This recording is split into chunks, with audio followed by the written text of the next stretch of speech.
नमस्कार विद्यार्थी मित्रांनो, मी मुकेश देशमुख, स्वामी विवेकानंद अकॅडमी संचालक, दिग्रस व पुसद एकत्रित गणित या पुस्तकाचे लेखक आणि पोलीस भरती अतिसंभाव्य 12,000 प्रश्नसंच या पुस्तकाचे लेखक हे दोन्ही पुस्तक एक वेळेस आवर्जून वाचा। आपण आजच्या या तासिकेमध्ये पाहणार आहे राज्यांचं विधिमंडळ। याच्यापूर्वी आपण राष्ट्रपती, उपराष्ट्रपती, संसद आणि घटना परिषद आणि राज्यपाल या घटकावर संपूर्ण व्हिडिओ अपलोड केलेले आहे। हा व्हिडिओ पाहण्यापूर्वी हा संपूर्ण याच्या पूर्वीचे राज्यघटनेवर आधारित व्हिडिओ पहा। याच्यानंतरचा हा असेल आता राज्य विधिमंडळाचा, म्हणजे की आपल्या घटना परिषदेने जे केंद्र शासन आणि राज्य शासन आपली अशी राज्यव्यवस्था ही दुहेरी बनवली। राज्यव्यवस्था ही भारताची राज्यव्यवस्था दुहेरी आहे आणि 1992-93 ला जी काही 73वी घटना दुरुस्ती झाली त्यापासून आपण राज्यव्यवस्थेची वाटचाल ही 3 स्तरीय झाली। आता भारताची राज्यव्यवस्था ही 3 स्तरीय आहे, म्हणजे आपल्याला केंद्राचा कायदा आहे, राज्याचा कायदा आहे, आणि गावात जर राहत असेल ग्रामपंचायत, आणि जर शहरात राहत असेल तर नगर परिषद, महानगरपालिका किंवा नगर पंचायत। अशा प्रकारची राज्यव्यवस्था ही भारताच्या राज्यव्यवस्थेची वाटचाल ही द्विस्तरीयकडून 3 स्तरीयकडे झालेली आहे। याच्यापूर्वी जसं आपण देशात राष्ट्रपती तर राज्यात काय पाहिलेलं आहे राज्यपाल, जसं देशात राष्ट्रपती कार्य करतो तर त्याच धर्तीवर राज्यात राज्यपाल कार्य करतो। त्याच धर्तीवर देशात जसं संसद हे देशातलं सर्वोच्च कायदेमंडळ म्हणजे कायदा करणारा सर्वोच्च संस्था ज्याला आपण संसद म्हणतो, आणि ही संसदीय प्रणाली आपण इंग्लंडकडून स्वीकारली, आणि ही संसद जी स्वीकारलेली आहे या संसदीच्या आधारेच घटक राज्याचं विधिमंडळ तयार करण्यात आलं। म्हणजेच घटनेमध्ये प्रत्येक घटक राज्याचा राज्यकारभार त्या घटक राज्याच्या विधिमंडळाद्वारे पाहिला जाईल। म्हणजे घटक राज्य, केंद्र सरकार याच्यात विषयाची म्हणजे की प्रत्येक विषयाची विभागणी करण्यात आली। म्हणजे त्यासाठी मग आपल्या घटना परिषदेत 3 वेगवेगळ्या सूच्यांची समावेश केले, म्हणजे राज्यघटनेमध्ये 3 वेगवेगळ्या सूच्यांचा समावेश केला। आपण हे दोन्ही केंद्र शासन आणि राज्य शासन याच्याबद्दल संपूर्ण माहिती बघितल्यानंतर आपण 3 केंद्र सूची म्हणजे केंद्र सरकार कोणत्या विषयावर कायदे करू शकते, राज्य सरकार कोणत्या विषयावर कायदे करू शकते, आणि दोन्ही म्हणजे समवर्ती सूचीतल्या विषयावर कोणाचा सर्वाधिकार आहे याविषयी संपूर्ण एक व्हिडिओ टाकला जाईल। म्हणजे अगोदर अभ्यास राज्यघटनेचा करतावेळी सर्वप्रथम घटना परिषदेपासून आपण या पद्धतीने जे व्हिडिओ अपलोड अगोदर झाले या पद्धतीने अगोदर तुम्ही अभ्यासाला सुरुवात करा। तुम्ही कुठे असाल, ग्रामीण भागात असाल, शहरी असाल, कोणत्याही प्रांतात, गावात, वाड्यात, वस्तीत राहत असाल तरी आपण तिथून सुद्धा अभ्यास करून कोणत्याही शासकीय पदावर रुजू होऊ शकता। परंतु अभ्यासाचं एक नियोजन करा। जसं आपण हा संसदीय प्रणाली पाहिली की देशात ही संसद असते, जसं देशात ही संसद असते तर राज्य आता हे देशात कायदे करणारी आहे, देशात जो कायदा करेल ते संसद करेल, हे पूर्ण भारत देशात लागू होईल, आणि राज्यात जो कायदा करेल ते राज्याचं विधिमंडळ राहील। विधिमंडळ आता याच्यासाठी म्हणजे की राज्य सूची म्हणजे केंद्र सूची असेल, एक राज्य सूची असेल। म्हणजे केंद्र सूचीतल्या विषयावर कायदे कोण करणार, केंद्र सरकार, आणि राज्य सूचीतल्या विषयावर कायदे कोण करणार, हे राज्याचं विधिमंडळ असेल, राज्याचं विधिमंडळ। आणि दुसरा राहील एक समवर्ती सूची। समवर्ती सूचीतल्या विषयावर कायदे करणार कोण, राज्य सरकार करणार, सम म्हणजे सरकार, आणि केंद्र सरकार करणार। परंतु एकाच विषयावर जर राज्यानं कायदा केला, पुन्हा जर केंद्राचा कायदा आला तर या राज्याचा कायदा रद्द होतो, केंद्राचा कायदा पुरत राहतो। आणि याच्या व्यतिरिक्त केंद्र सूची, राज्य सूची आणि समवर्ती सूची याच्या व्यतिरिक्त जे विषय येतात त्याला शेष विषय म्हणतात, आणि शेष विषयावर जो कायदे करण्याचा अधिकार या पूर्णतः केंद्राला म्हणजे संसदेला प्रदान करण्यात आलेला आहे, संसदेला। तर आता या राज्य सूचीतल्या विषयावर संसद कायदे कधी करू शकते, जर त्या घटक राज्यात जर राज्य आणीबाणी असेल किंवा राष्ट्रपती राजवट असेल तर त्या घटक राज्यातल्या राज्य सूचीतल्या विषयावर कायदे करण्याचा अधिकार या संसदेला प्रदान करण्यात आलेला आहे। तर आपण आता हे विधिमंडळ पाहू। आता भारतामध्ये जे घटक राज्य आहेत ते या प्रत्येक घटक राज्यात एक विधिमंडळ आहे।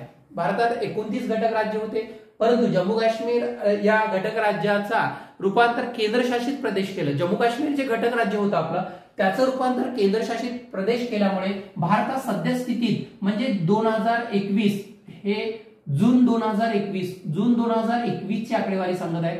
जून 2021 मध्ये भारतात 28 घटक राज्याचा समावेश आहे, म्हणजे 28 घटक राज्य सध्या आहेत। आणि म्हणजे आपल्याला जर प्रश्न विचारला की देशामध्ये विधानसभा किती आहेत, देशामध्ये विधानसभा किती आहेत, किती विधानसभा आहेत, तर किती घटक राज्यात विधानसभा आहे, प्रत्येक तर 28 येतील, आणि 3 केंद्रशासित जे प्रदेश आहेत या केंद्रशासित प्रदेशाच्या 3 विधानसभा येतील, एक दिल्ली, दुसरा पॉंडिचेरी आणि तिसरा जम्मू काश्मीर।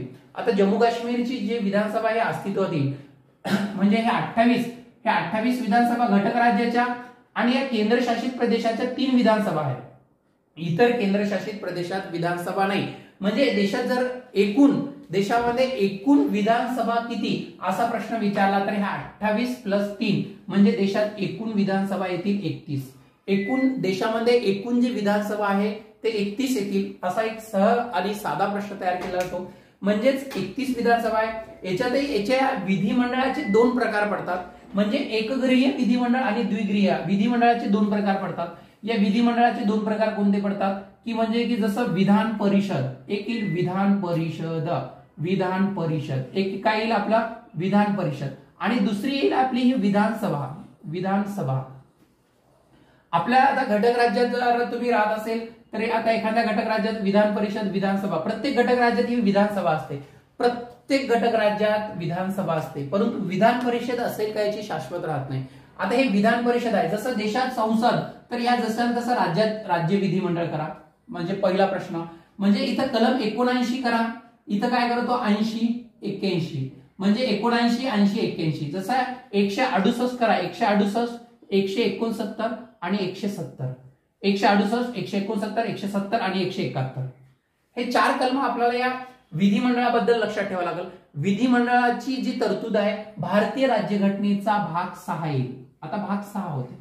आता भाग 6 बद्दल म्हणजे की राज्याच्या व्यवस्थेवर आधारित भाग 6 आहे आणि पूर्ण देशाबद्दल जर बोलायचं तर भाग 5 आहे. म्हणजे की भाग 5 मध्ये संसद आहे, राष्ट्रपती आहे, उपराष्ट्रपती आहे, सर्वोच्च न्यायालय हे भाग 5 मध्ये. भाग 6 मध्ये जर म्हणलं तर आपल्याला राज्याचं विधिमंडळ, राज्याचे राज्यपाल, हे विधान परिषद, विधानसभा, राज्याचा महाधिवक्ता, राज्याचे मुख्यमंत्री आणि राज्याचे उच्च न्यायालय हा भाग 6 मध्ये येईल. म्हणजेच भाग 6 आणि भाग 5 याच्याबद्दल आपण माहिती पाहणार आहे की भाग 5 मध्ये हा आपण पाहिलेला आहे. भाग 5 भारतीय राज्यघटनेचा भाग 5 कलम 79 मध्ये संसद आहे. संसदेचे घटक म्हटलं तर राज्यसभा, लोकसभा आणि आपला राष्ट्रपती आपण हे पाहिलेले आहे. राज्यसभा, लोकसभा आणि राष्ट्रपती आपण हे घटक पाहिलेले आहे. जसं राज्य विधिमंडळाचे जर घटक विचारले तर कलम 168 चे घटक सांगा म्हटलं तर विधान परिषद, विधानसभा आणि राज्यपाल. आणि विधान परिषद नसेल तर विधानसभा. आता या विधिमंडळाचे दोन प्रकार पडतात. या विधिमंडळाचे 2 प्रकार कोणते, एकगृहीय आणि हे द्विगृहीय. एकगृहीय विधिमंडळ म्हणजे काय, विधिमंडळाचे 2 प्रकार पडतात. भारत या देशामध्ये ज्या आपण त्या देशात राहतो त्या भारत देशात या विधिमंडळाचे 2 प्रकार पडतात. विधिमंडळाचे 2 म्हणजे एकगृहीय विधिमंडळ म्हणजे फक्त विधानसभाच असते आणि द्विगृहीय विधिमंडळ म्हणजे ज्यात विधान परिषद आणि विधानसभा असते. म्हणजे असे 2 सदन असणाऱ्या विधिमंडळाला द्विगृहीय विधिमंडळ, द्वि म्हणजे 2 आणि 1 सदन असणारा एकगृहीय म्हणजे एकगृहीय सदन असणाऱ्या विधिमंडळाला एकगृहीय विधिमंडळ म्हणतात. आणि ज्या विधिमंडळाला 2 सदन असेल तर त्याला द्विगृहीय विधिमंडळ असं संबोधल्या जाते. काय म्हटलं जाते, द्विगृहीय विधिमंडळ असं संबोधलं जाते. त्याला द्विगृहीय विधिमंडळ असं संबोधल्या जाते. विधान परिषद आणि विधानसभा. तर ज्या धर्तीवर आपण लोकसभा आणि राज्यसभा आहे त्याच धर्तीवर राज्यात या पद्धतीत आहे. आता राज्यात जसं देशात राज्यसभा आहे, आपण ही राज्यसभा पाहिला. हा व्हिडिओ पाहण्यापूर्वी संसद हा व्हिडिओ पूर्ण पहा. जसं देशात राज्यसभा आहे आणि देशात लोकसभा आहे, हे लोकसभा. त्याच धर्तीवर राज्यातले सदन आहे. लोकसभाच्या धर्तीवर हे राज्याचं विधानसभा आहे. जसं देशात लोकसभा आहे, जसं देशात लोकसभा आहे तसं घटक राज्याचं हे विधानसभा आहे. जसं देशात राज्यसभा आहे तर घटक राज्याचं विधान परिषद आहे. देशात राज्यसभा आहे त्याच धर्तीवर हे विधान परिषद आहे. विधान परिषद. लोकसभाच्या धर्तीवर कोणता आहे, हे विधानसभा. लोकसभेच्या धर्तीवर हे घटक राज्याचं विधानसभा आहे. या लोकसभेच्या धर्तीवर घटक राज्याचं विधानसभा आहे आणि या राज्यसभेच्या धर्तीवर या घटक राज्याचं काय असते, विधान परिषद. म्हणजे घटक राज्याचा जो कायदे करणारा सर्वोच्च संस्था आहे त्याला घटक राज्याच्या कायदेमंडळाला विधिमंडळ, म्हणजे घटक राज्याची सर्वोच्च संस्था कायदे तयार करणारी त्याला विधिमंडळ म्हणतात आणि देशाची जी सर्वोच्च संस्था आहे त्याला संसद असे म्हणतात. आणि या विधिमंडळाचा जो सदस्य असतात त्याला आमदार असे म्हटले जाते आणि हा जो काही संसदेचा सदस्य असतो त्याला खासदार म्हणतात. जसं आपण राज्यसभा हे वरिष्ठ, आपण राज्यसभा हे पाहिलं वरिष्ठ, लक्ष द्या, राज्यसभा वरिष्ठ पण हे द्वितीय, राज्यसभा वरिष्ठ पण द्वितीय. त्याच धर्तीवर हे विधान परिषद वरिष्ठ पण द्वितीय, वरिष्ठ पण हा द्वितीय, वरिष्ठपण द्वितीय, जशाच्या तसा चाललं. हे वरिष्ठपण द्वितीय, तर विधान परिषद वरिष्ठपण द्वितीय. जसा विधान परिषद हे बंधनकारक नाही, परंतु राज्यसभा हे देशामध्ये राज्यसभा हे राज्यघटनेचा म्हणजे की राज्यघटनेमध्ये याला महत्वाचं स्थान प्राप्त करून देशाच्या संसदेचा अविभाज्य घटक म्हणजे की राज्यसभा आहे. परंतु या विधान परिषद या विधिमंडळाचा अविभाज्य घटक आहे, परंतु त्या राज्याच्या विधानसभेवर अवलंबून आहे. आता हे विधान परिषद ठेवायचं किंवा नाही हे त्या घटक राज्याची त्या घटक राज्याची ही विधानसभा ठरवल. आता आपला महाराष्ट्र आहे, महाराष्ट्र या घटक राज्यात विधान परिषद आहे, विधानसभा आहे. परंतु ही विधानसभा जर रद्द करायची, हे विधान परिषद जर रद्द करायची असेल तर अशा प्रकारचा ठराव या विधानसभेनं पारित करावा लागते. या विधान परिषदेने पारित केला, महाराष्ट्र विधानसभेने 2/3 बहुमताने अशा प्रकारचा ठराव पारित केला की महाराष्ट्रातली विधान परिषद बरखास्त करण्यात येईल. आणि हा ठराव जर या विधानसभेचा ठराव जर या संसदेकडे पाठवावा लागते आणि संसदेने जर याला मान्यता दिली तर ही विधान परिषद काय होईल, महाराष्ट्रातली रद्द होईल. हे विधान परिषद ही महाराष्ट्रातली रद्द होईल. परंतु कोणाच्या मान्यतेनं, संसद ही विधान परिषद निर्माण किंवा बरखास्त करू शकते. संसद ही जी संसद आहे ही देशाची संसद त्या एखाद्या देशातल्या घटक राज्यात हे विधान परिषद निर्माण किंवा अस्तित्वात आणू शकते. परंतु तेव्हा शक्य आहे की त्या घटक राज्याची जी विधानसभा आहे या विधानसभेने अशा प्रकारचा ठराव की आता पुन्हा जर महाराष्ट्रात विधानसभा अस्तित्वात आणायची असेल तर या विधानसभेने पुन्हा महाराष्ट्रात विधानसभा असावी अशा प्रकारचा ठराव पारित करून पुन्हा संसदेकडे पाठवला आणि संसदेने जर याला मान्यता दिली तर पुन्हा महाराष्ट्रात विधान परिषद अस्तित्वात येते. म्हणजे विधान परिषद निर्माण किंवा बरखास्त करण्याचे अधिकार या संसदेला प्रदान करण्यात आलेले आहे. परंतु त्या या विधानसभेच्या सूचनेवरून, म्हणजे त्याला कोणाची सहमती लागते, या विधानसभेची सहमती लागते. एखाद्या घटक राज्यात विधान परिषद हे निर्माण किंवा बरखास्त करण्याचे अधिकार या भारतीय संसदेला प्रदान करण्यात आले, परंतु या विधानसभेच्या ठरावावरून ती निर्माण किंवा बरखास्त करता येते या विधानसभेच्या. परंतु घटक राज्य, एखाद्या देशातलं घटक राज्य जर नवीन घटक राज्य निर्माण करायचं असेल आणि त्या घटक राज्याची परवानगी फक्त शिफारस लागते किंवा त्या राज्याने नाकारला तरी एखादा नवीन घटक राज्य संसद निर्माण करू शकते. म्हणजे देशातल्या संपूर्ण घटक राज्यात बदल किंवा पूर्ण घटक राज्याचे केंद्रशासित प्रदेशात किंवा केंद्रशासित प्रदेशाचे घटक राज्यात रूपांतर करण्याचा संपूर्णतः अधिकार या संसदेला प्रदान करण्यात आलेला आहे. म्हणून भारत राज्याला म्हणजे अविनाशी राजाचा विनाशी संघ, अविनाशी राजाचा अविनाशी संघ, विनाशी राजाचा अविनाशी किंवा अविनाशी राजाचा विनाशी संघ, अविनाशी राजाचा विनाशी संघ असं का संबोधलं? अविनाशी म्हणजे काय, विनाश होणार नाही. विनाशी म्हणजे पाहिजे तेवढे घटक राज्यामध्ये बदल करण्याचे अधिकार या संसदेला प्रदान करण्यात आलेले आहेत. म्हणजे जो घटक राज्याचे अनेक घटक राज्य निर्माण करता येतात, अनेक घटक राज्य मिळून एक घटक राज्य निर्माण करता येते या संसदेला. परंतु एखाद्या घटक राज्यात विधान परिषद निर्माण करायची असेल, विधान परिषद, तर त्या विधानसभेची मान्यता लागते. तशा प्रकारचा या विधानसभेनं ठराव पाठवला संसदेला तर संसद त्याला मान्यता देऊ शकते आणि संसदेनं मान्यता दिली तर ते त्या घटक राज्यात विधान परिषद निर्माण होईल आणि संसद पुन्हा बरखास्त करायची असेल आणि तशा प्रकारचा ठराव या विधानसभेनं पाठवला तर त्या घटक राज्यात विधान परिषद अस्तित्वात येईल. म्हणजे विधान परिषद निर्माण किंवा बरखास्त करण्याचे अधिकार हे भारतीय संसदेला प्रदान करण्यात आलेले आहे. परंतु या विधानसभेच्या शिफारशीवरून, कोणाच्या शिफारशीवरून करता येते? विधानसभेच्या शिफारशीवरून. म्हणजेच आपल्याला हे विधान परिषद, आता लक्षात द्या, हे कलम व्यवस्थित लक्षात ठेवा. विधान परिषदेची निर्मिती किंवा बरखास्ती कलम आहे 169. 169 मध्ये असं सांगितलेलं आहे, भारतीय राज्यघटनेचा भाग 6 कलम 169 विधान परिषदेची निर्मिती किंवा बरखास्ती म्हणजे निर्माण करणे किंवा बरखास्त करणे. कलम 169. कलम 170 मध्ये या विधानसभेची रचना, कलम 170 विधानसभेची रचना, भारतीय राज्यघटनेमध्ये भाग 6 कलम 170 मध्ये या विधानसभेची रचना सांगितलेली आहे. आणि कलम 171 या विधान परिषदेची रचना, कलम 171 या विधान परिषदेची रचना 171 आहे. या विधान परिषदेची रचना कलम 171 आहे. सध्या स्थितीत भारतात आहेत 28 घटक राज्ये. या 28 घटक राज्यापैकी, लक्ष द्या सर्वांनी, या 28 घटक राज्यापैकी भारतात सध्या स्थितीत 6 घटक राज्यात हे विधान परिषद अस्तित्वात आहे. 28 घटक राज्यापैकी 6 घटक राज्यामध्ये विधान परिषद अस्तित्वात आहे। प्रश्न येते की वर्तमान भारतामध्ये किंवा सद्यस्थितीत भारतामध्ये किती घटक राज्यात विधान परिषद अस्तित्वात आहे? विधान परिषद हे 28 घटक राज्यापैकी 6 घटक राज्यात विधान परिषद अस्तित्वात आहे। म्हणजे 6 घटक राज्यात द्विगृह विधिमंडळ आहे। 6 घटक राज्य हे मायनस करा, राहिले 22 घटक राज्यात हे एकगृह म्हणजे विधानसभाच असणारं विधिमंडळ आहे। म्हणजे एकच सदन असणारं त्याला एकगृह विधिमंडळ म्हणतात। या विधानसभेला किंवा विधान परिषदेला सदन किंवा सभागृह असं सुद्धा संबोधल्या जाते। म्हणजे 22 घटक राज्यात 22 घटक राज्यामध्ये देशातल्या 22 घटक राज्यामध्ये एकगृह विधिमंडळ आहे, त्याला विधानसभा असे म्हणतात। कोणतं? एकगृह विधिमंडळामध्ये एकच सदन असते ते म्हणजे विधानसभा। आणि द्विगृह विधिमंडळ सध्या स्थितीत देशात 6 राज्यात आहे, हे लक्षात ठेवा। हे आम के बीज हे आम के बीज यूपी लक्षात ठेवा। आम के बीज आ म्हणजे आंध्र प्रदेश लक्षात ठेवा। आता आंध्र प्रदेश सरकारने त्या घटक राज्यातली विधान परिषद बरखास्ती करण्यात यावी अशा प्रकारचा ठराव संसदेकडे पाठवलेला आहे। संसदेने त्याला मान्यता दिली नाही। संसदेने त्याला मान्यता दिली तर आंध्र प्रदेश घटक राज्यातली विधान परिषद हे बरखास्त होते।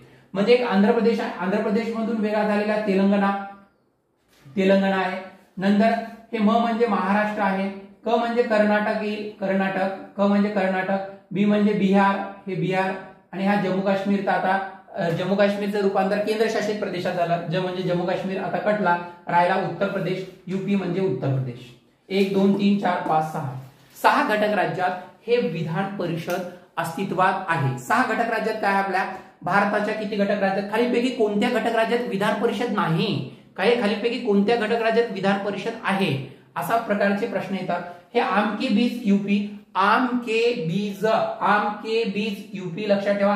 आ म्हणजे आंध्र प्रदेश मधून वेगळा झालेला तेलंगणा, नंतर महाराष्ट्र, कर्नाटक, बिहार, यूपी म्हणजे उत्तर प्रदेश। म्हणजे महाराष्ट्राच्या शेजारी पहा, महाराष्ट्राच्या शेजारी येते तेलंगणा येते, कर्नाटक येते, हे महाराष्ट्राच्या, आणि तेलंगणाच्या शेजारी इकडे आंध्र प्रदेश येते, आणि नंतर राहिला यूपी बिहार वरचे 2 राज्य, यूपी बिहार। या 6 घटक राज्यामध्ये विधान परिषद अस्तित्वात आहे। कधी प्रश्न असा सरळ साधाच तयार केला की महाराष्ट्राच्या शेजारी किती घटक राज्यामध्ये विधान परिषद अस्तित्वात आहे? आता महाराष्ट्राच्या शेजारी प्रश्न पहा, महाराष्ट्राच्या शेजारी किती घटक राज्यात विधान परिषद आहे? आता महाराष्ट्राच्या शेजारी घटक राज्य 6 आहे, हे आपण भूगोलच्या तासिकामध्ये पूर्ण सांगितलेलं आहे। भूगोल हा घटक पहा आणि नकाशे वाचन रोज करत जा। प्रश्न कोणत्या आधारे कोणत्याही पद्धती तयार केला जातो ती नकाशाचं वाचन रोज करत जा। महाराष्ट्राचे शेजारील राज्य आहेत 6। आता 6 घटक राज्यापैकी आपल्याला 2 दिसायला, एक कर्नाटक आहे, कर्नाटक आपल्या शेजारील आहे, दुसरं म्हणजे तेलंगणा आहे, बिहार उत्तर प्रदेश नाही, म्हणजे तेलंगणा आणि कर्नाटक 2 घटक राज्य आहे की महाराष्ट्राच्या शेजारील किती घटक राज्यात द्विगृह विधिमंडळ आहे? 2, आणि महाराष्ट्रासह 3, आणि राहिलेले 3 म्हणजे कोणते? आणि हे 3 आंध्र प्रदेश, बिहार आणि यूपी, अशा 6 घटक राज्यात द्विगृह विधिमंडळ आहे। 6 आहे तर 22 मधून 6 मायनस करा, राहिले हे 28 मधून 6 मायनस करा, राहिले 22। आता 22 घटक राज्यात एकगृह एकसदनीय विधिमंडळ अस्तित्वात आहे, त्याला विधानसभा असे म्हणतात।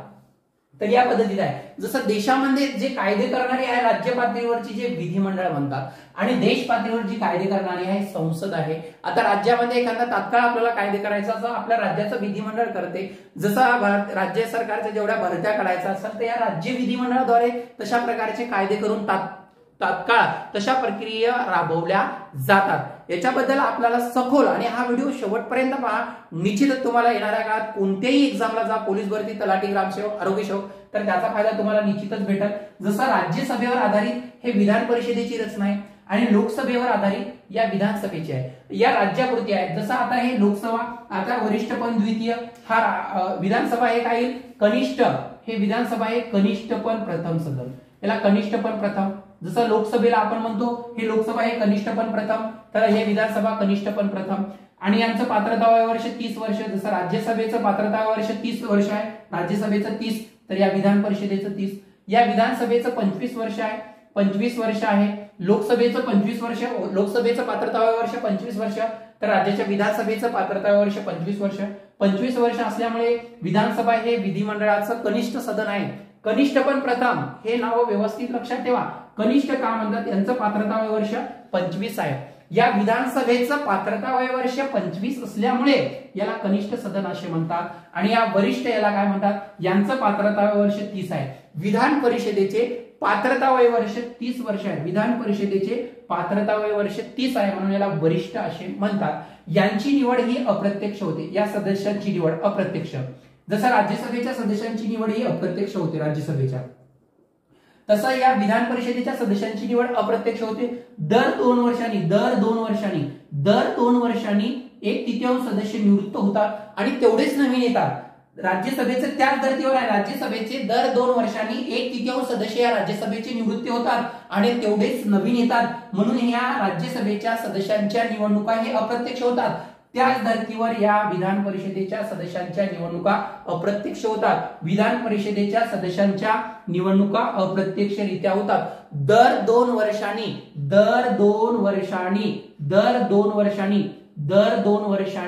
1/3 सदस्य निवृत्त होतात. दर 2 वर्षांनी 1/3 सदस्य निवृत्त होतात आणि तेवढेच नवीन येतात. म्हणून विधान परिषद हे कधीच विसर्जित होत नाही. राज्यसभा सारखं स्थायी सदन आहे आणि हे यांच्या निवडणुका प्रत्यक्ष पद्धतीने होतात. प्रत्यक्ष त्या घटक राज्यातले 18 वर्षावरील प्रौढ नागरिकाद्वारे प्रत्यक्ष गुप्त मतदान पद्धतीने 18 वर्षावरील प्रत्येक त्या घटक राज्याचा व्यक्ती त्या निवडणुकीमध्ये सहभागी असतो. प्रत्यक्ष पण गुप्त मतदान पद्धतीने निवडणुका होतात. प्रत्यक्ष पण गुप्त मतदान पद्धतीने निवडणुका होतात. 18 वर्षावरील प्रौढ नागरिकाद्वारे प्रत्यक्ष पण 18 वर्षावरील प्रौढ नागरिकाद्वारे प्रत्यक्ष पण गुप्त मतदान पद्धतीने हे या विधानसभेच्या निवडणुका होतात. 18 म्हणून विधानसभेचा कार्यकाल हा 5 वर्षाचा असतो. विधानसभा हे अस्थायी सदन असते. विधानसभा हे कसं राहते, अस्थायी. जसं लोकसभेचा कार्यकाल 5 वर्षाचा, लोकसभेत हे पूर्ण लोकांचं प्रतिनिधित्व करते. हे देशातल्या हे राज्यातल्या लोकांचं प्रतिनिधित्व करते. विधानसभा म्हणजे त्या घटक राज्याच्या जनतेचं प्रतिनिधित्व करणारा सदन म्हणजे या विधानसभा आहे. प्रत्यक्ष पद्धतीने निवडणुका होतात. दर 5 वर्षांनी निवडणुका होतात आणि 18 वर्षावरील प्रौढ नागरिकाद्वारे प्रत्यक्ष गुप्त मतदान पद्धतीने निवडणुका होतात. म्हणून विधानसभेचा कार्यकाल विचारल्यास 5 वर्ष सांगावा. विधानसभेचा कार्यकाल हा 5 वर्षाचा असतो. विधानसभा हे अस्थायी सदन आहे. विधानसभा हे अस्थायी सदन आहे म्हणजे की दर 5 वर्षांनी विसर्जित होते आणि हे स्थायी सदन आहे म्हणजे कधीच विसर्जित होत नाही. नंतर एका सदस्यांचा कार्यकाल विचारला. सदस्यांचा कार्यकाल हा 6 वर्षाचा असतो. हे इथं सदस्यांचा कार्यकाल किती, 6 वर्षाचा. विधान परिषदेच्या सदस्यांचा कार्यकाल हा 6 वर्षाचा असतो. म्हणजे दर 2 वर्षांनी 1/3 सदस्य निवृत्त होतात. 1/3 म्हणजे 3 मागे 1 सदस्य, 1/3 सदस्य निवृत्त होतात आणि तेवढेच नवीन येतात. म्हणून विधान परिषदेच्या एका सदस्याला 6 वर्षाचा कार्यकाल भेटतो. जसं राज्यसभेच्या एका सदस्याला 6 वर्षाचा कार्यकाल भेटतो, त्याच धर्तीवर या विधान परिषदेच्या एका सदस्याला 6 वर्षाचा कार्यकाल भेटतो आणि विधानसभेच्या एका सदस्याचा कार्यकाल हा 5 वर्षाचा असतो. विधानसभेचा कार्यकाल 5 वर्षाचा, विधानसभेच्या सदस्यांचा कार्यकाल 5 वर्षाचा, लोकसभेचा कार्यकाल 5 वर्षाचा, लोकसभा सदस्यांचा कार्यकाल सुद्धा 5 वर्षाचा. लोकसभा सदस्यांचा कार्यकाल सुद्धा किती वर्षाचा, 5 वर्षाचा. लोकसभेच्या धर्तीवरच या विधानसभेची रचना आहे, परंतु हे राज्याच्या पातळीवर कार्य करते, हे देशाच्या पातळीवर कार्य करते. हे दर 5 वर्षांनी निवडणुका होतात म्हणून 5 वर्षाचा. नंतरचा या विधान परिषदेची कमीत कमी सदस्यसंख्या 40 असू शकते. कमीत कमी 40. हे किमान याला किमान आणि कमाल म्हणलं तर त्या घटक राज्याच्या विधानसभेच्या 1/3 असते. कमाल म्हणलं तर त्या घटक राज्याच्या विधानसभेच्या 1/3 म्हणजे एखाद्या घटक राज्याची जर 300 असतील विधानसभा सदस्य 300, तर त्या घटक राज्यात विधानसभा या विधानसभेची सदस्यसंख्या 300 असेल. इकडे लक्ष द्या, विधानसभेची 300 आहे. 300 चे हे करा 1/3, जास्तीत जास्त 300 चे 1/3 करा. 300 चे 1/3 म्हणजे 100, म्हणजे जास्तीत जास्त किती असू शकते, 100. म्हणजे की किमान म्हणजे कमीत कमी विधान परिषदेची पूर्ण देश पातळीवर कमीत कमी 40 सदस्य आपण ठेवू शकतो।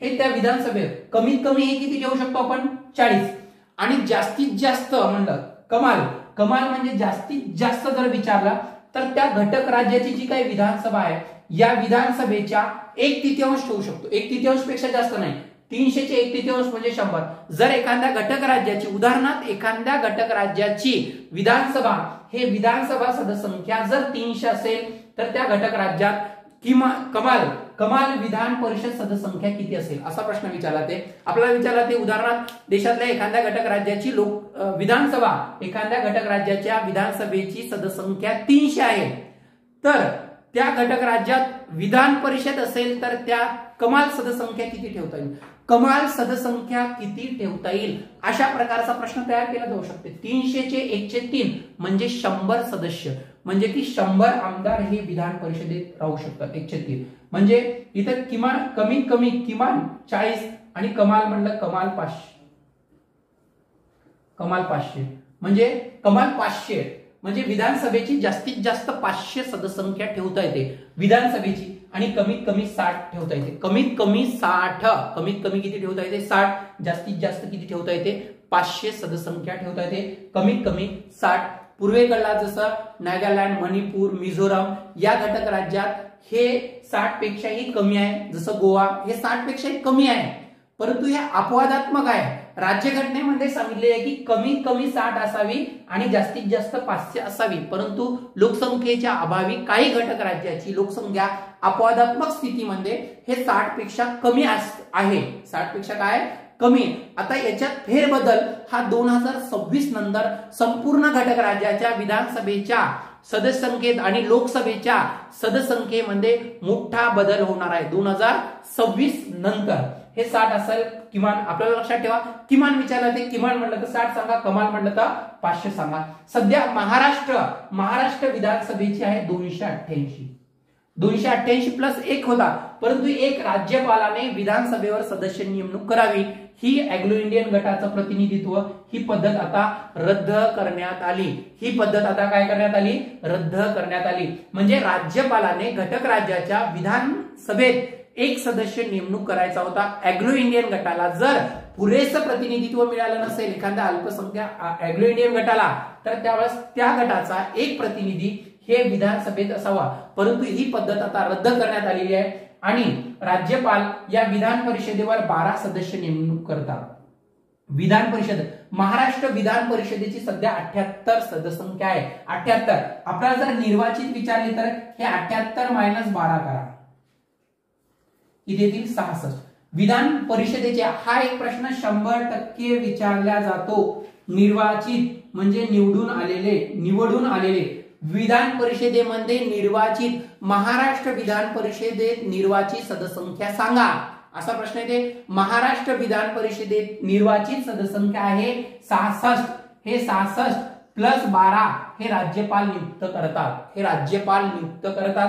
कला, क्रीडा, साहित्य, सहकार, समाजसेवा, अर्थतज्ञ, सामाजिक सुधारणा करणारा व्यक्ती अशा 12 व्यक्ती महत्वाची निवड हे विधान परिषदेचे सदस्य म्हणून हे नेमणूक करण्याचा अधिकार हे राज्यपालांचा आहे, परंतु अशा प्रकारच्या नावाचा ठराव हे मंत्रिमंडळ आणि मुख्यमंत्री तशा प्रकारचा ठराव हे राज्यपालाला पाठवतात आणि राज्यपाल त्या नावाची घोषणा करतात आणि हे 66 सदस्य हे निवडून आलेले आहे आणि 12 सदस्य नेमणूक केलेले, म्हणून महाराष्ट्र विधान परिषदेची सदस्यसंख्या 78। महाराष्ट्र विधान परिषद सदस्यसंख्या आहे 78। महाराष्ट्र विधान परिषद सदस्यसंख्या आहे 78। महाराष्ट्र विधान परिषद सदस्यसंख्या 78 आहे। निर्वाचित म्हणलं तर 66 आणि विधान परिषद 78 आणि विधानसभा सदस्यसंख्या म्हणलं तर हे 288। महाराष्ट्र विधानसभा सदस्यसंख्या आहे 288। म्हणजे महाराष्ट्रामध्ये विधानसभा मतदारसंघ किती आहे? महाराष्ट्रामध्ये विधानसभा मतदारसंघ आहेत 288। महाराष्ट्रामध्ये विधानसभा मतदारसंघ किती आहेत असा प्रश्न विचारला जातो, त्यावेळेस येतील 288 हे महाराष्ट्रामध्ये विधानसभा मतदारसंघ आहे. तर आपल्याला प्रश्न आता सर्वात महत्वाचा राहतो, यांची निवड ही अप्रत्यक्षरित्या होते. आता जसं राज्यसभेच्या सदस्यांची निवड, या राज्यसभेच्या सदस्यांची निवड या घटक राज्याच्या विधानसभा या सदस्याद्वारे केल्या जाते. 288 सदस्याद्वारे, जे 288 सदस्य आहे आपल्यापैकी एक किंवा दुसरा सदस्य या राज्यसभेचा सदस्य म्हणून निवडून पाठवतात. हे म्हणजे की महाराष्ट्रातून राज्यसभेवर 19 सदस्य जातात. हे 19 सदस्य कोण निवडते? या राज्यसभा म्हणजे हे राज्याचं प्रतिनिधित्व करते आणि या राज्याचं प्रतिनिधित्व करणारा सदन म्हणजे या राज्यसभेच्या सदस्यांच्या निवड या त्या घटक राज्याच्या विधानसभेच्या सदस्याच्या द्वारे होतात. म्हणजे त्या घटक राज्यातले आमदार आपल्या घटक राज्याचं प्रतिनिधी म्हणून त्या राज्याचं प्रतिनिधित्व करावं म्हणून यासाठी म्हणजे की 19 सदस्य आपण महाराष्ट्राद्वारे पाठवल्या जातात. म्हणजे या राज्यसभेची सदस्यसंख्या आहे 245. याच्यात राष्ट्रपतीचे 12 म्हणजे 245. तर या राज्यसभा म्हणजे राज्यांचं प्रतिनिधी. तसं या विधान परिषदेच्या सदस्याची निवड कोण करते? अप्रत्यक्ष. म्हणजे प्रत्यक्ष जनतेचा सहभाग ज्या निवडणूक प्रक्रियेमध्ये प्रत्यक्ष जनतेचा सहभाग नसतो त्या निवडणूक प्रक्रियेला अप्रत्यक्ष मतदान पद्धती असे म्हणतात किंवा अप्रत्यक्ष निवडून आलेला सदस्य म्हणतात. अप्रत्यक्ष म्हणजे प्रत्यक्ष जनतेचा सहभाग नसतो. तर आता या विधान परिषदेचे सदस्य कसे निवडले जातात? या विधान परिषदेचे निवडले जातात एक म्हणजे सर्वात म्हणजे की आपल्यामधून जे तुम्ही आहे पदवीधर, या पदवीधर मतदारसंघ केला जातोय पदवीधर. दुसरा आहे शिक्षक मतदारसंघ आहे, हा शिक्षक मतदारसंघ आहे. तिसरा आहे विधानसभा मतदारसंघ, विधानसभा मतदारसंघ आहे जो आपण हा पाहिली विधानसभा. चौथा आहे स्थानिक स्वराज्य संस्था, हे स्थानिक स्वराज्य संस्था किंवा याला पंचायत राज म्हणतात. आणि पाचवा आहे हा राज्यपाल, राज्यपालामार्फत नियुक्त केला जातात. हे नेमणूक केलेलं राज्यपालक, हा राज्यपालामार्फत 106. हे आकडेवारी लक्षात ठेवा. 106 म्हणजे सध्या स्थितीत 12 सदस्य हे राज्यपाल या विधान परिषदेवर नेमणूक करू शकतो. या पदवीधरामधून जातात 112. हे पदवीधर आहे 112, हे 112 म्हणजे सध्या स्थिती 6. म्हणजे आपण जे महाराष्ट्रातले सर्व पदवीधर आहे, पदवी घेऊन ज्यांचे कोणत्याही शाखेतली पदवी घेऊन 3 वर्ष झाले असेल, पदवीधर उमेदवार आपण जे आपली पदवी घेऊन 3 वर्ष झाले असेल तर असा व्यक्ती, असा जो पदवीधर असेल, ग्रॅज्युएट असेल, असा पदवीधर मतदारसंघातून मतदान करतो. म्हणजे त्याच्यातून आमदार केला जातो. जसं आपले 6 प्रशासकीय विभाग आहे, या प्रत्येक विभागातून एक आमदार निवडून जातो. या प्रत्येक विभागातून किती आमदार निवडून जाते? 1. आणि याचा उद्देश असा होता की या पदवीधरांचे प्रश्न मांडण्यासाठी या विधान परिषदेमध्ये जे आपण पदवीधरांचे प्रश्न मांडण्यासाठी पदवीधर एक मतदारसंघ तयार केला आणि या पदवीधरांचे प्रश्न मांडतील आणि 112 सदस्य महाराष्ट्र विधान परिषदेत जातात. म्हणजे जो पदवी घेऊन 3 वर्ष झाला असाद्वारे हे ज्या निवडणुका होतात आणि यांची हे जे काय नोंदणी करावं लागते, मतदान नोंदणी करावं लागते. निवडणुकीपूर्वी 1 महिन्यापूर्वी याची मतदान नोंदणी होते, नंतर निवडणुका होतात आणि त्यानंतर हे पदवीधर मतदारसंघातून आपल्याला मतदान करता येते. सर्व जे तुम्ही पदवीधर जे हा व्हिडिओ पाहत आहे तर ज्यांची पदवी झाली त्यांनी पदवीधर मतदारसंघातून आपल्या जे मतदानासाठी नोंदणी करा. ही नोंदणी ऑनलाईन आहे, त्यासाठी नोंदणी करा की जेणेकरून आपला एक चांगला पदवीधर उमेदवार निवडून गेला तर आपल्या पदवीधरांचे या विधान परिषदेमध्ये प्रश्न मांडेल. शिक्षक मतदारसंघ आहे 112 म्हणजे माध्यमिक, उच्च माध्यमिक आणि प्राथमिक, माध्यमिक, उच्च माध्यमिक जे शिक्षक आहे, शिक्षक लागल्यानंतर 3 वर्षानंतर हे शिक्षक मतदारसंघातून हे शिक्षक मतदान करतात. आणि या विधानसभा मतदारसंघातून जे या विधानसभेचे 288 आमदार निवडून आले, याच्या व्यतिरिक्त त्या घटक राज्यातला महत्वाचा जो काही व्यक्ती असेल किंवा एखादा त्या आमदाराच्या मते आपल्याला या विधान परिषदेत पाठवल्या जातात 103 सदस्य पाठवल्या जातात. हे आकडा लक्षात ठेवा 103. स्थानिक स्वराज्य संस्था, जिल्हा परिषद, नगरपालिका, महानगरपालिका हे जे स्थानिक स्वराज्य संस्था आहे, या स्थानिक स्वराज्य संस्था यांच्या मार्फत 103 सदस्य पाठवल्या जातात. 103 सदस्य पाठवल्या जातात आणि राज्यपाल नियुक्त करतो 106 सदस्य. 106 सदस्य हा राज्यपाल नियुक्त करतो. 106 स्थानिक स्वराज्य संस्थेतून जातात 103 म्हणजे जे आपले जिल्हा परिषद, पंचायत समिती, महानगरपालिका, नगरपालिका जे सदस्य आहेत अशा सदस्यामार्फत हे निवडून जातात. हे स्थानिक स्वराज्य संस्थेचं प्रतिनिधित्व असावे. म्हणजे जिल्हा परिषद सदस्यांचं, महानगरपालिका सदस्यांचे प्रश्न मांडण्यासाठी विधान परिषदेत असावे आणि या आमदारामार्फत जावा की ज्या आमदाराने आमदार निवडून दिलेले आहे ते म्हणजे विधानसभा मतदारसंघ 1/3 आहे. शिक्षकामधून जे सदस्य निवडून जातात 1/12 आहे आणि राज्यपालामार्फत जातात 1/6.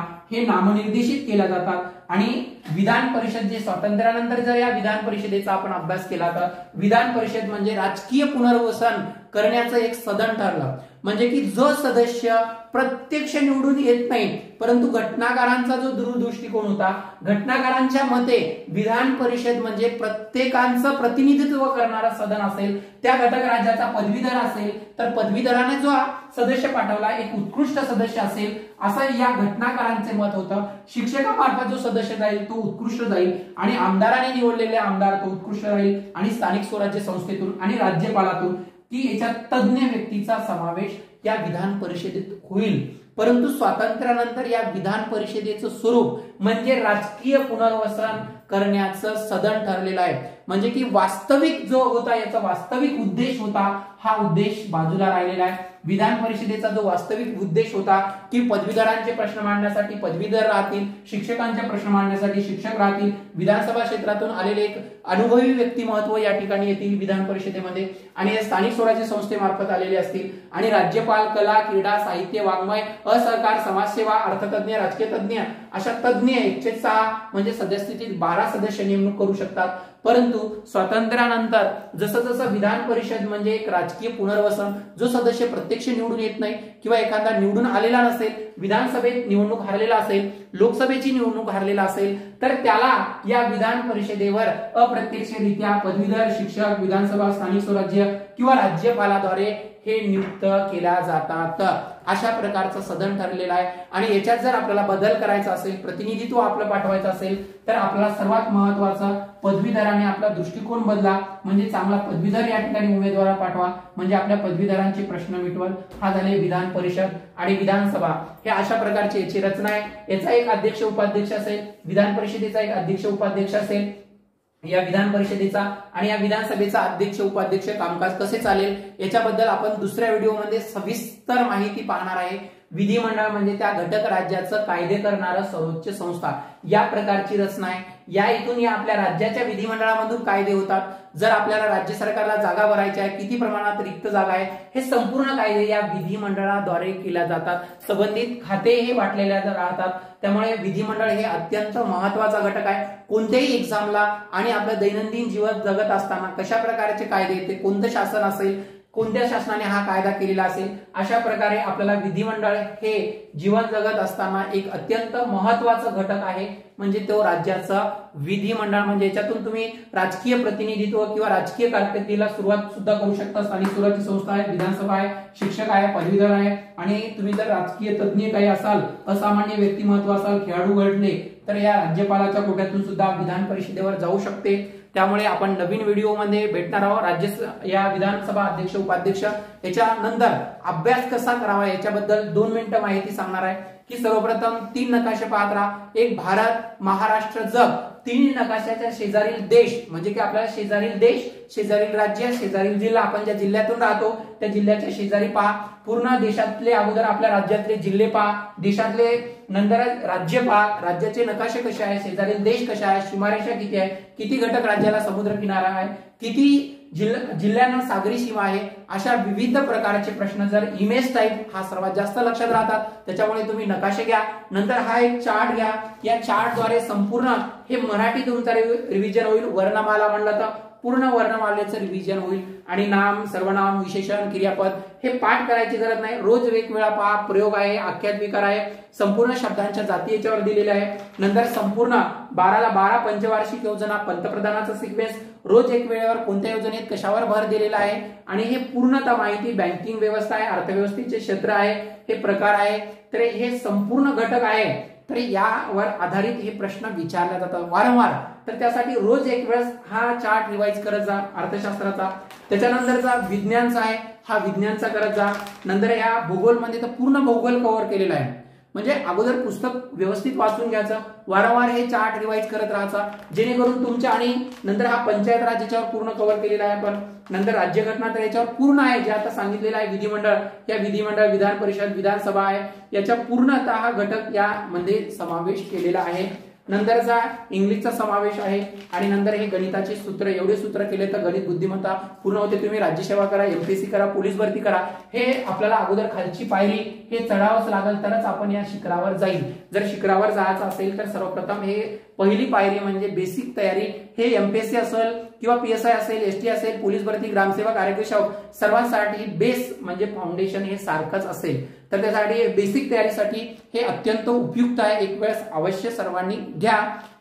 नंतर काय आहे की हे जे पोलीस भरतीसाठी आणि सरळ सेवा राज्यसेवेसाठी किंवा एमपीएससीचे सीसॅट साठी सुद्धा अत्यंत महत्वाचं आहे. पोलीस भरतीसाठी तर अत्यंत उपयुक्त आहे. सरळ सेवा, तलाठी, ग्रामसेवक, जे तुम्हाला जसं पहिल्या पायरीचे उदाहरण सांगितलं त्याच धर्तीवर हे पुस्तक आहे.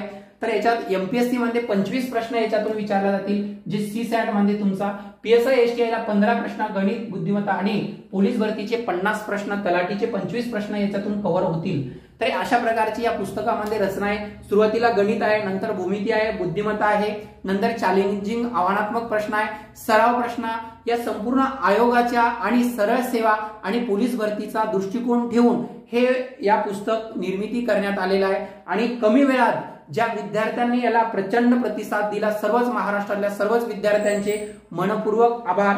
तुम्ही आमचं प्रोत्साहन वाढवलं. महाराष्ट्रात सर्वाधिक हे आमच्या जे अपेक्षेच्या बाहेरही या पुस्तकाची विक्री झालेली आहे. म्हणजे याचा अर्थ काय की या विद्यार्थ्याला याचं बेनिफिट 100% मिळत आहे. आणि ग्रामीण भागातला असेल, शहरी असेल, पुस्तकाची मांडणी कोणत्या स्वरूपाची आहे सर्वात महत्वाचं आहे. त्याच्यामुळे एकदा हे पुस्तक एक वेळेस अवश्य कोणत्याही पेपरची तयारी करत असेल तर अवश्य एक वेळेस वाचन करा. याच्यानंतरचा हा पोलीस भरती प्रश्नसंच आहे. हा याचं नाव पोलीस भरती आहे, परंतु हे तुम्हाला कंबाईन पर्यंत उपयुक्त ठरेल.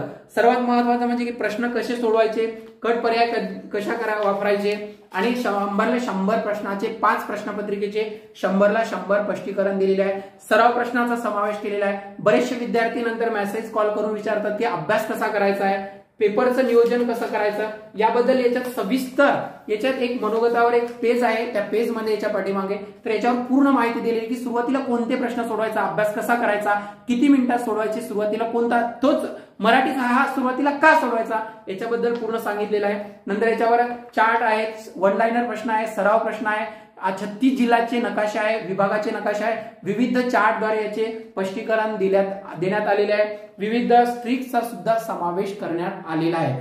आणि हे तुम्हाला पोलीस भरती ते पीएसआय एसटीआय पर्यंत अत्यंत उपयुक्त ठरेल. आणि एमपीएससी ज्यांनी सुरुवात करत आहे ते 5 जे पाठ्यपुस्तक वाचा म्हणतात तो बेस याच्यात संपूर्ण आहे. एमपीएससी साठी सुद्धा उपयुक्त आहे. म्हणजे की याच्यात तुम्हाला वेगळं काही नाही, थोडासा जो बेस आहे तो हा बेस एमपीएससीच्या विद्यार्थ्यांचा, पीएसआयच्या विद्यार्थ्यांचा जो बेस आहे, फाउंडेशन बेसिक, तो पूर्ण होईल. आणि पोलीस भरतीसाठी हे 100% उपयुक्त ठराल. त्यासाठी हे पुस्तकांची पीडीएफ आणि तुम्ही सॅम्पल पीडीएफ पहा, त्याची खात्री करा, नंतरच खरेदी करा. म्हणजे मी सांगतो म्हणून मिळूच घेऊ नका. आणि हे पुस्तक पाहिजे असेल आणि आपल्याला दर रविवारी एक सराव पेपर मोफत दिला जातो. तो सरळ सेवा, पोलीस भरती आणि कंबाईन पर्यंत उपयुक्त ठरतो. आणि हा सरळ सेवेसाठी, पोलीस भरतीसाठी पीडीएफ स्वरूपात एक पेपर दिला जातो, सराव पेपर. 100 प्रश्न राहतात ते सोडवण्यासाठी. आणि तो जर मिळवायचा असेल तर 98 50 16 40 49 या नंबरवर संपर्क करा, मेसेज करा, तुम्हाला पेपर भेटल, या पुस्तकाच्या सॅम्पल पीडीएफ भेटल. इतरही तुमचे काही प्रश्न असतील तर त्यांचे उत्तर सुद्धा दिले जातील. नमस्कार, धन्यवाद. आणि या चॅनलला लाईक करा, सबस्क्राईब करा आणि जास्तीत जास्त शेअर करा आणि कमेंट्स करून हा व्हिडिओ कसा वाटला हे अवश्य कळवा. धन्यवाद.